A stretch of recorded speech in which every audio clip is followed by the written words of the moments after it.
Hey, what's up everyone? My name is Nicholas Corcel and you're watching The Literary Nomad. Today we're going to be talking about a book that completely flew over my head the last couple of years, Leaving the Atocha Station by Ben Lerner. And this book is something that I honestly don't know how I had never heard of it up until about a week ago. Stylistically, thematically, all of the things that I look for in a novel, this book has it. And now, I don't want to put it on a huge pedestal right away. I must admit it wasn't my favorite book that I've read this year, or honestly probably even in the last few months, but it had all of the ingredients I look for in a novel. You know, it was deeply introspective. You know, all of the cool and interesting, insightful and exciting moves that the author is doing are happening on the interior. This is something that, you know, I'm very obsessed with my own writing, thinking about how we can, you know, position and manipulate our characters, specifically the main character, more of a subtle, anxious type, as they navigate through these big, dense urban spaces and try to make sense of the world around them. And you know, this book, Leaving the Atocha Station, is kind of like a slight twist on the classic Bildungsroman. I believe it's called a Kunstlersroman or something like that, right? It's the artist's coming-of-age novel, with the Bildungsroman being just a typical coming-of-age novel. And you'll have to forgive me for butchering the German, but this is a coming-of-age novel specifically through the lens of a young artist. And this young artist, and he's not an unnamed narrator, but he might as well be. I think his name is like Adam Gordon or something Gordon. Basically a stand-in for Lerner himself. You know, he's from Topeka. He took a fellowship year in Madrid. Pretty much everything that Lerner did in his life, this main character did. Of course, I'm sure that there's many creative liberties as well. But it's very much one of those books where the main character is the author and vice versa. But plot-wise, and I say plot-wise with, you know, a huge asterisk next to it, because this book frankly has no plot. You know, this book is a lot of moody swanning around, of brooding and contemplating art and life in the streets of Madrid.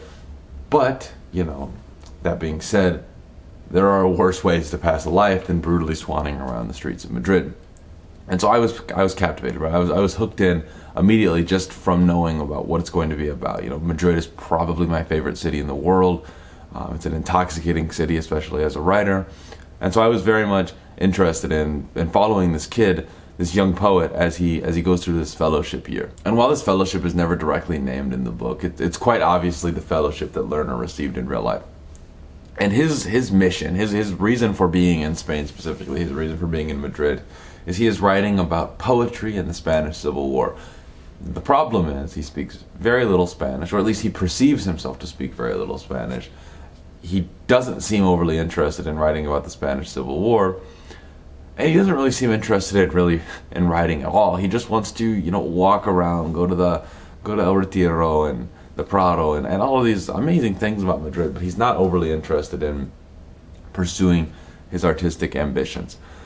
And it's through this that we get a really interesting interrogation of the young artist. Specifically, we get an intense interrogation of the young, rich American expat artist, which this is a very specific archetype. It's a very specific type of person, but it's an undeniable, it's an unmistakable person. You know, when you spend a lot of time abroad, which I've been fortunate enough to do, you run into these people that they go from space to space to space, living as a 1%er, or at least the top 10%er. You know, they go from Chelsea to Soho to, you know, I don't know, the Marais to Barrio La Latina, and they go to all of these amazing, these rich, beautiful, decadent, bohemian neighborhoods, talking and presenting this artistic facade. You know, I'm a poet on a fellowship, but they're not saying anything. You know, and a great example of this is fairly early in the book is they're talking about poetry and why he's in Spain and this girl, and it's a recurrent theme, him trying to woo these Spanish girls, two in particular. And she's like, why did you come here instead of Chile? And he says, oh, everything there is to say about Allende has already been said. Even though he hadn't read Allende, right? He's saying superficial, meaningless nothingness to pacify the situation, to position himself as an intellectual, rather than actually pursuing intellectualism, right? He has no real, meaningful interest in, like, actually doing the work to be an intellectual, or pushing the bounds of poetry, or doing something that would warrant people giving this label of a Fulbright scholar, of an academic, of a poet. Instead, he would rather manipulate the situations, manipulate the people around him even, to give him these labels, right? To prescribe, he is that Hemingway figure, and of course he's not, right? He's in many ways the complete antithesis to these ideas. And this is where like the real meat of this novel really comes into fruition, because and I don't say this lightly. I try to really really push back against saying things like this is the best or this is the worst, right? Because by definition, only one thing can be the best, only one thing can be the worst. But this just might be the best novel on describing anxiety that I've ever read. The way that the character is so interior, the way that he is so in turmoil with himself, with his identity, with how he wants the world to interface with him, it feels like you're having a massive anxiety attack the entire time you read the book. You feel the tension building inside. You feel his chest beginning to palpitate, right? It's fantastic writing. Now, that's not to say, though, that this book is not incredibly boring and about almost, if not completely, nothing. If you're reading this to be entertained, you are likely going to be rather let down. The novel it drifts and it wanders, and you don't even really get to see a lot of like Madrid daily life. It feels like the same day. It feels like a Groundhog's Day situation in many ways. And of course that's intentional. None of this is to disparage Lerner as a writer. I think he's probably one of the most masterful contemporary writers currently out there. But he suffers from one critical flaw, in my opinion. And at the end of the day, who am I to criticize, right? But the prose in this book is some of the most pretentious, over-the-top academic prose I've ever read. And it is his debut novel, and all of our debut works are horrendous in many ways. And his is much better than anything I would have written at that age. But I digress.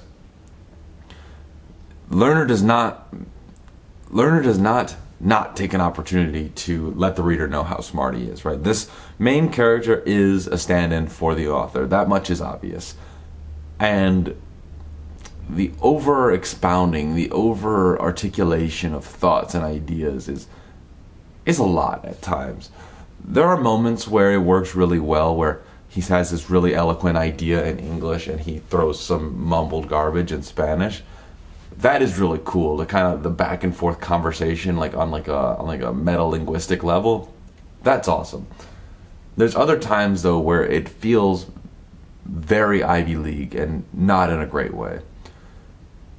And that one flaw is almost damning of the entire book. There was a time about 40 pages in where I seriously considered putting the novel down. So if you find yourself in the same boat as that, if you find yourself thinking, does this get better? What is this? Why am I being spoken to like I'm a moron? I have two things that I would suggest. One, yes, it does get better. Two,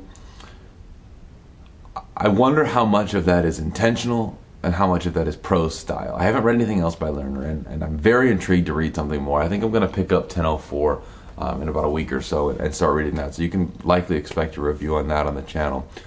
But I'm curious if that is a decision on the character, to show that he thinks that he's smarter than everybody else because he's from the Ivy League. There's a couple little moments that make me think that maybe that is it, right? When he's talking about how easy it would be for him to get a job because he went to the Ivy League. There's a lot of pontification about the Ivy League, especially in a European context, situating the Ivy League is almost like the intellectual equivalent of EU sensibilities, or his entry into the EU upper class or the Spanish bourgeois. But another part of me thinks that that's just who the writer is, because the character is him, and that just might be what it is, right? He has a Brown MFA. It shows, right? His prose is fantastic, technically makes almost no mistakes, does incredibly interesting things with style, but there's a couple times where I just was like, I wish you had just a little bit more restraint here. That is not to say, though, that this novel isn't very much worth a read. It describes contemporary Madrid life as the world is getting over 9/11, as the global fear of terrorism is rising. The main character at one point actually witnesses the Atocha Station terrorist attacks, where like I think it was like 192 or 191 people got killed on the commuter trains. This all-out assault on the working class happens right in the streets of Madrid. And I'm very curious if the author was in Madrid. I don't know if it makes the book better or worse. Either way, I'm just intrigued if he was actually there, if he witnessed it, because his descriptions of it were very moving. But that brings me back again to this idea of restraint and pretentiousness, is because that is an out-and-out attack on the working class, right? That attack, that terrorist attack in Atocha, or in the Atocha Station, is an attack on the working man. And in some ways, this book's prose is also an attack on the working man, right? We're not championing, we're not heralding the working class as we're progressing through this. In many ways, I would argue that this book is looking down on the working class, and that's my big pushback. You know,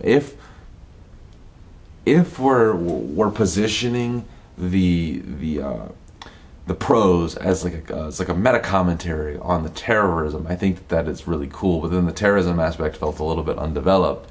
But if we're trying to contextualize and add and to kind of sketch out a complex drawing of Madrid, or of contemporary Madrid society, I think that this book was lacking. I think that it focused too much on the minutia. But then again, and I know I'm speaking in circles here, I'm saying, but this, if that, or this, or that, you know, going back and forth. But that's what this book does. It gives you that physical reaction of anxiety, of indecision. You know, you feel yourself, oh, should I go to law school? Should I get a PhD? You know, as the character's going back and forth. But he's not serious, right? He has these things bookmarked, and these are nice things to say, but he's not serious about law school. He's not serious about a PhD. He's not serious about writing his book of poetry, right? He's just drifting through life. He's this, you know, kind of upper-class loser, for lack of better words, the talented genius who is refusing to put it together, you know. He's getting things handed to him, which people of that social class do, and he's not doing a lot with it, which is really interesting. And that is where I wonder, like, how much it deviates from Lerner's own life, right? Because he's incredibly talented, he's incredibly successful. Obviously he was writing. I mean, maybe he didn't when he was on his fellowship in Madrid, but obviously he's writing, obviously he's hardworking. These things don't just happen by mistake. And so I think a lot of the fun with this book is thinking about that gap, you know, that gap between Lerner the man and Lerner the character, you know, the writer and character. Thinking about, you know, where is that line between you know, the work and the creator, you know, the work and the worker, so to speak. This book, I think the biggest joy, the biggest takeaway that I've gotten from this is that it's invited me into that huge chasm of gray space, you know, that I just described, you know, the difference between the work and the creative, you know, the creator and the created. This book invites you into that space. It allows you to interrogate it at great depth. I've been thinking all week about where the truth begins and ends, you know, what is superficial, what is real. You know, even thinking about the girls in the book, right? You feel really, really sympathetic for the character when this girl that he's really into, Isabella, and she's going to Barcelona to go with her boyfriend, Oscar. And right at the end of the book, that gets subverted. He mentions flippantly, he's like, oh, I hope Isabella's doing well or whatever in Barcelona. And then this guy's like, Barcelona, what do you mean? She's been here in Madrid the whole time. And so everything that we assume to be true gets hacked down. There's constant truth and subversion at every turn of the book, even though there's not a lot of like true quote unquote turns. There's no plot, which I very much respect. I love books that resist plot, that resist form. But yeah, it's a heady book, perhaps too much. It does a lot of really interesting things. It's got a lot of really cool ideas. I loved the setting. You know, I loved being able to be invited into that space in Madrid. Again, it's probably my favorite city in the world, a city that I desperately hope to be able to live in one day. But there are going to be parts of this book that frustrate you, right? If you pick it up, there will be parts that you're like, why would he recommend that I read this? This is infuriating. I would implore you to push through those moments, because it does get better. But the best part about this book is the days that come after you finish it. The days where you're walking around and you start to muse upon, and you start to wonder and contemplate these bigger issues. That is where, like, the real genius of Lerner comes out. And I don't say that lightly. I truly do think that there's elements of genius in this book. I think there's elements of mediocrity as well. But, you know, I'd much rather interact with a book and read a book or watch a film or listen to an album where, you know, when it's good, it's a 10 out of 10. When it's bad, it's a 0 out of 10. I want people that are going for it. I want people that, you know, are going to swing for that grand slam, that home run every time they're at bat, not the person that's going to, you know, safely bunt to first every single time. And Lerner doesn't do that. Lerner goes for the home run. He goes for the big ideas. He tackles them head on, and honestly, it was a better book because of it. Leaving the Atocha Station, I would highly recommend it for the right people, and if you're on this channel, I think that you'd probably like it. That's about all I have for today. My name is Nicholas Corcel. If you enjoyed this video, don't forget to like, comment, and subscribe, and I'll see you shortly in the next one.